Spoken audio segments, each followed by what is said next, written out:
So this year's MLB trade deadline, I think there's going to be quite a bit of activity, and with the shift rule, like the rule changes and the new balls, I think teams that normally go for certain types of players might be going for different types of players, and without relying on a home run too much or this too much or that too much. I think going to be going for more contact hitting and the ability to spray the ball in opposite fields and so on and so forth, as well as, I mean, they'll still be going for sluggers, and I think there's going to be a lot of pitching activity going on because there's a lot of teams that need bullpen and top flight starters, and there are a couple that I think might be available. But I want to talk about three players who I think they're going to be surprise trades for the deadline, and for one reason or another, but two of them are probably ones that you aren't thinking of, but another one is one that's been talked about for years that just hasn't been moved yet.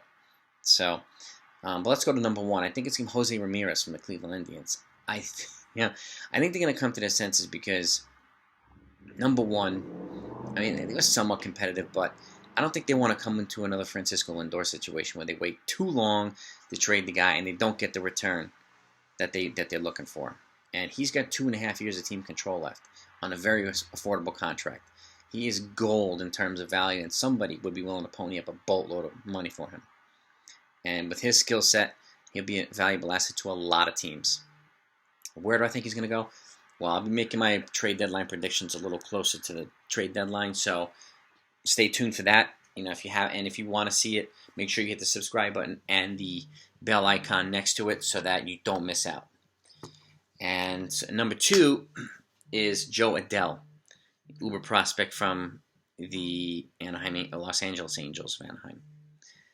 And, he was considered untouchable for years, and he was one of the best prospects in all of baseball. And at one point was number one. Now it's Juan De Franco. He's been since called up, but he's struggled mightily since coming up to the Angels. And I don't think at this point the Angels are in a position to wait for his slow development to kind of come along. I think they're going to make, a move for a big free agent on the offensive side this offseason, as well as a big starting pitching acquisition. They may even make a big starting pitching acquisition at the deadline this year, which I think they should. I don't think they should wait until next year. I think the offensive talent that's available next offseason, particularly in the shortstop side, even though they did make a trade for a shortstop, but who only has 1 year left, I think they have an opportunity to make a huge upgrade on the shortstop side and just the offensive side. And I think that's the route that they're going to go. But Jo Adell, I think, will be a surprise trade this offseason in a package for a frontline starting pitcher, which they desperately need.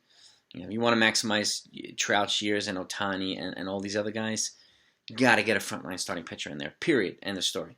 And Jo Adell is the piece that they're going to have to move, unfortunately, to get it done. So he's my second one. And number three, Josh Hader. I mean, it's been like 3 or 4 years now that people have been talking about moving this guy. He's still a dominant left-handed reliever. Still has several years of team control. And there's been trade proposals, 100 different ones for him. And everybody, a lot of folks are like, oh, he's going this year. Now that the Brewers have a second dominant reliever behind Devin Williams, not named Josh Hader, they have the flexibility to move Hader and get a pretty big prospect capital package, and even maybe prospects and major league talent. They can get a pretty big return for him without losing, the value of that bullpen, because they have a younger, more team control guy, basically a younger Josh Hader type guy who's got more years of control. And this right now, Josh Hader is going to become pretty expensive. He's going to become a $15 to $20 million a year reliever, and I don't think the Brewers are going to pony up the money for that. So now is the time to trade him for a team that needs a dominant reliever, who needs to add somebody to that pen. And this is the year I think they'll actually do it. And only because they have another shutdown reliever who's not Devin Williams and who's not Josh Hader. That's the only reason. And I could really see it happening. So those are the three guys I think are going to be surprise moves. There's going to be a lot more obvious ones later on. We'll go over that. I would do my whole trade deadline prediction list later. But these three right here I wanted to mention because I think they're prime opportunity for teams to capitalize and move these guys and get a good return. Ramirez is going to get a haul.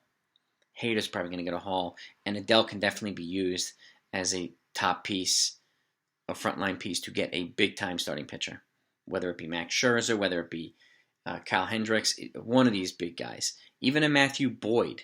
I don't know if you'll have to move Adele to get a Boyd, but Boyd, even though he's 2-3, he's got a sub-2 ERA. He's kind of turned things around. He's pitching much better than Fulmer, and he's a guy that can make a contribution. They might be able to get a frontline pitcher and Boyd, and use Adele to get a Scherzer, use Adele to get a Hendricks. Imagine getting Scherzer and Boyd. Different ballgame. Imagine getting Hendricks and Boyd. Different ballgame for the Angels. So, just a thought. But let me know what you think of this. Give me your insights. If you think someone else that you're thinking of that is going to be traded, put it in the comments. I want to know. Let's have some dialogue. So, thanks for watching. Talk to you next time.